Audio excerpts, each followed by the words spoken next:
ಯೇಸುವಿಗೆ ಸ್ತೋತ್ರ. ಇಂದು 27 ಸೆಪ್ಟೆಂಬರ್ 2025. ಎಲ್ಲರಿಗೂ ಸುಪ್ರಭಾತ. ಈ ದಿನದ ಧ್ಯಾನ ಭಾಗ ಪೌಲನು ಫಿಲೆಮೋನನಿಗೆ ಬರೆದ ಪತ್ರಿಕೆ, ಅದರ 4-7 ವಾಕ್ಯಗಳು. ಕರ್ತನಾದ ಯೇಸುವಿನ ಮೇಲೆ ನೀನು ಇಟ್ಟಿರುವ ನಂಬಿಕೆಯನ್ನು ಕುರಿತು, ದೇವ ಜನರೆಲ್ಲರ ಮೇಲಿರುವ ನಿನ್ನ ಪ್ರೀತಿಯನ್ನು ಕುರಿತು ಕೇಳಿದ್ದರಿಂದ ನಾನು ಪ್ರಾರ್ಥನೆ ಮಾಡುವಾಗೆಲ್ಲ ದೇವರಿಗೆ ಯಾವಾಗಲೂ ಸ್ತೋತ್ರವನ್ನು ಸಲ್ಲಿಸಿ ನಿನಗೋಸ್ಕರ ವಿಜ್ಞಾಪನೆ ಮಾಡುತ್ತೇನೆ.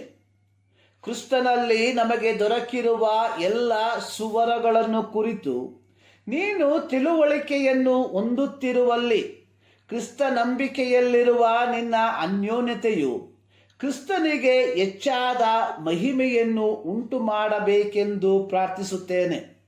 ಸಹೋದರನೇ, ನಿನ್ನ ಮೂಲಕ ದೇವಜನರ ಹೃದಯಗಳಿಗೆ ಪ್ರೋತ್ಸಾಹ ಉಂಟಾದದರಿಂದ ನಿನ್ನ ಪ್ರೀತಿಯ ನಿಮಿತ್ತ ಬಹಳ ಸಂತೋಷವೂ ಆದರಣೆಯೂ ಉಂಟಾದವು.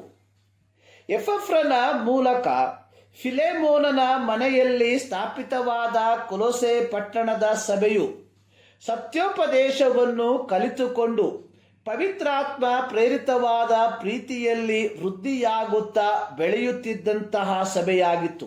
ಕೊಲೊಸೆ ಸಭೆಗೆ ಪತ್ರಿಕೆಯನ್ನು ಬರೆದಿರುವಾಗಲೂ ಪೌಲನು ಕರ್ತನ ವಿಷಯವಾದ ತಿಳುವಳಿಕೆಯನ್ನು, ಅವರ ದೈವಿಕ ಹಾಗೂ ಪರಸ್ಪರ ಪ್ರೀತಿಯ ವಿಷಯವನ್ನು ಎಪಫ್ರನ ಮೂಲಕ ಕೇಳಿಸಿಕೊಂಡಾಗ ದೇವರನ್ನು ಸ್ತುತಿಸಿದಂಥದ್ದನ್ನು ಕೊಲೊಸೆ ಪತ್ರಿಕೆ 1ನೇ ಅಧ್ಯಾಯದ 3-12 ವಾಕ್ಯಗಳಲ್ಲಿ ನಾವು ನೋಡುತ್ತೇವೆ.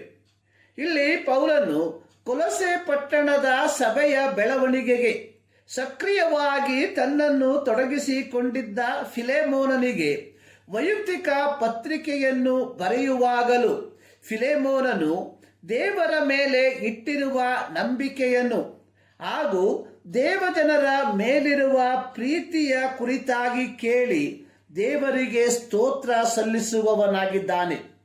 ಒಬ್ಬ ಯಥಾರ್ಥವಾದ ವಿಶ್ವಾಸಿ ಹೇಗಿರಬೇಕೆಂಬುದಕ್ಕೆ ಫಿಲೆಮೋನನು ಒಂದು ಉತ್ತಮ ಉದಾಹರಣೆ ಎಂದರೆ ತಪ್ಪಾಗಲಾರದು.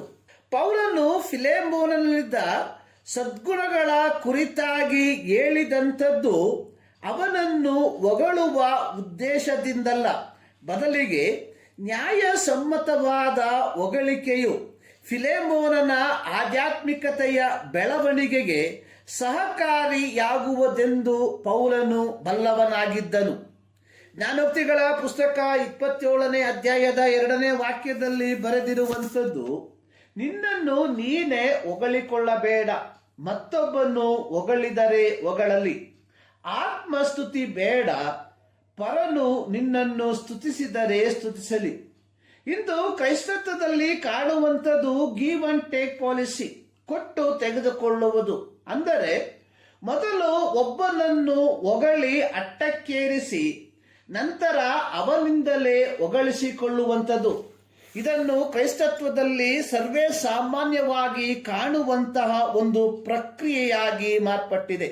ಪರಲೋಕದ ಸಕಲ ಆತ್ಮೀಯ ಸುವರಗಳಲ್ಲಿ ಫಿಲೆಮೋನನು ತಿಳುವಳಿಕೆಯನ್ನು ದಿನಂಪ್ರತಿ ಹೊಂದುತ್ತಿರಲಾಗಿ ಆ ಸುವರಗಳಿಗೆ ಅನುಸಾರವಾಗಿ ಇನ್ನೂ ಹೆಚ್ಚಾದ ಅನ್ಯೋನ್ಯತೆಯ ಮೂಲಕ ಕ್ರಿಸ್ತನಿಗೆ ಹೆಚ್ಚಾದ ಮಹಿಮೆಯನ್ನು ಉಂಟು ಮಾಡಬೇಕೆಂದು ಪೌಲನು ಹೇಳುವವನಾಗಿದ್ದಾನೆ. ಇಲ್ಲಿ ಪೌಲನು ಉದ್ದೇಶಿಸಿರುವಂತಹ ಅನ್ಯೋನ್ಯತೆ ಅನ್ನುವಂಥದ್ದು, ಪೌಲನು ಗಲಾತ್ಯ ಪತ್ರಿಕೆಯಲ್ಲಿ ಬರೆದಿರುವಂಥದ್ದು, ಕ್ರಿಸ್ತನಲ್ಲಿ ಸೇರುವುದಕ್ಕೆ ದೀಕ್ಷಾಸ್ನಾನ ಮಾಡಿಸಿಕೊಂಡಿರುವ ನೀವೆಲ್ಲರೂ ಒಂದೇ ಆಗಿರುವುದರಿಂದ ಯಹೂದ್ಯನು ಗ್ರೀಕನು ಎಂದು, ಆಳು ಒಡೆಯ ಎಂದು, ಗಂಡು ಹೆಣ್ಣು ಎಂದು ಭೇದವಿಲ್ಲ.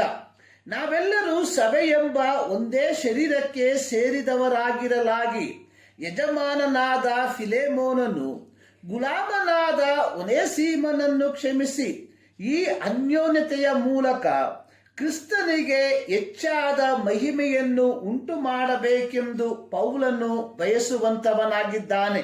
ಫಿಲೆಮೋನನಿಗೆ ಒನೇಸಿಮನನ್ನು ಕ್ಷಮಿಸುವುದು ಕಷ್ಟಕರವಾಗಬಹುದು. ಆದರೆ ದೇವರು ಬಯಸುವಂಥದ್ದು ಫಿಲೆಮೋನನು ಒನೇಸಿಮನನ್ನು ಕ್ಷಮಿಸುವವನಾಗಿರಬೇಕೆಂದು. ಪ್ರಿಯರೇ, ನಾವು ಇತರರನ್ನು ಕ್ಷಮಿಸುವುದರಲ್ಲಿ ಸೋತು ಹೋಗುವುದಾದರೆ ನಮ್ಮ ಪಾಪಗಳಿಗೆ ದೇವರಿಂದ ಕ್ಷಮಾಪಣೆಯನ್ನು ಹೇಗೆ ನಿರೀಕ್ಷಿಸುವುದಕ್ಕೆ ಸಾಧ್ಯ? ಈ ಮುಂಜಾನೆಯಲ್ಲಿ ಈ ಅಧ್ಯಯನದ ಮೂಲಕ ದೇವರು ನಿಮ್ಮನ್ನು ಆಶೀರ್ವದಿಸಲಿ.